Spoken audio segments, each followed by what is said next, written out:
In 1964, a 17-year-old high school student named Randy Gardner made history.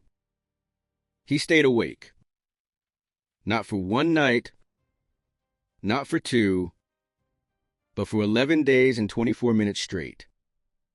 By day 3, his mood began to collapse. By day 6, his memory started failing. By day 9, he was hallucinating. And by day 10, something terrifying happened. He could no longer recognize everyday objects.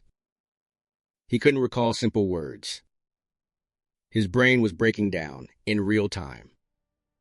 But here's the scary part. You don't need to stay awake for 11 days to damage your brain. Most people are already doing it, just more slowly. Neuroscientist Matthew Walker, author of Why We Sleep, says something so shocking it almost sounds like a joke. Men who sleep 5 hours a night have significantly smaller testicles than men who sleep 7 or more. That's not clickbait. That's hormonal collapse. Sleep deprivation doesn't just make you tired. It disrupts testosterone, immune function, cardiovascular health, learning and memory, emotional regulation, and even how other people perceive you socially. Walker explains that sleep deprivation literally triggers what he calls viral loneliness. In one study, people who were sleep deprived felt uncomfortable when others stood close, became more suspicious of strangers, struggled to read facial expressions, have reduced empathy. MRI scans showed the brain lighting up in threat-related regions, the same areas activated when we feel unsafe. So lack of sleep doesn't just make you tired. It makes you socially disconnected. And here's the brutal truth Matthew Walker emphasizes. You cannot repay sleep debt.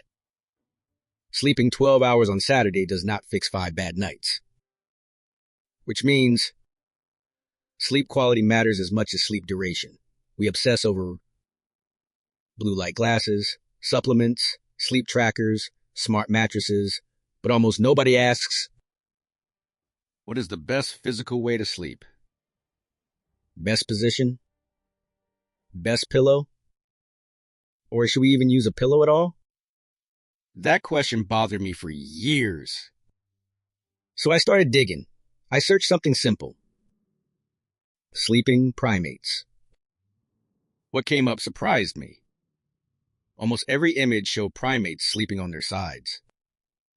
Great apes, orangutans, chimpanzees, gorillas, all build sleeping platforms every night. A 2015 study tracked 5 orangutans for 2 years. The result? They slept 3 times longer on their sides than on their backs. Humans aren't apes, but evolution leaves clues. Snoring is not harmless. It's not just annoying.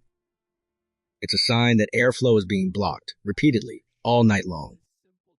Studies show that children who snore perform worse academically, have lower growth hormone levels, show hyperactivity, experience daytime sleepiness. One study even found snoring predicts hyperactivity of 4 years later. In adults, snoring is linked to poor sleep quality, high blood pressure, stroke, heart disease, and here's the key detail most people miss.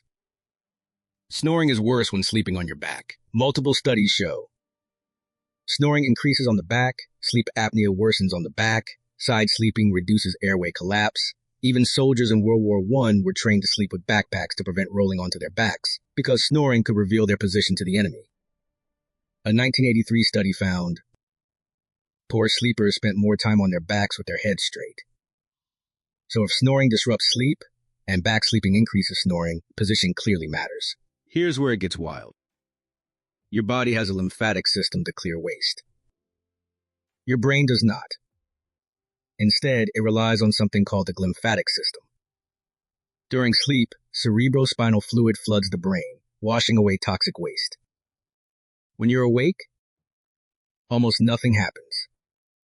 One of the most dangerous wastes cleared this way is amyloid beta, the protein linked to Alzheimer's disease. And guess what affects this system? Sleep position. A 2015 MRI study found glymphatic clearance was most efficient in the lateral side position. Amyloid beta removal was highest when sleeping on the side. Human studies support this. People with neurodegenerative disease spend almost twice as much time sleeping on their backs compared to healthy controls. And hunter-gatherer populations like the Hadza, mostly side sleepers. Again and again, same pattern. Now here's the uncomfortable idea. What if pillows are making back sleeping too comfortable? Without a pillow, back sleeping strains the neck, side sleeping feels more natural, the shoulder supports the head. Anthropologist Michael Tetley studied indigenous populations worldwide and found no pillows, rarely slept on their backs, few neck, back, or joint issues, not proof, but a powerful clue, so I tested it. I stopped using a pillow.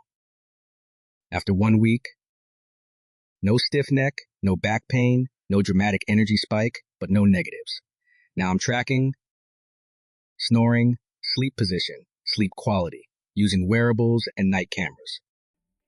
Because if something this simple improves sleep quality, it's worth knowing. You don't need perfection. But if you snore, wake up groggy, have neck or back pain, then sleep position may matter more than you think. The evidence from neuroscience, evolution, and anthropology points to one conclusion. Sleep on your side. Avoid prolonged back sleeping. Quality matters more than hours.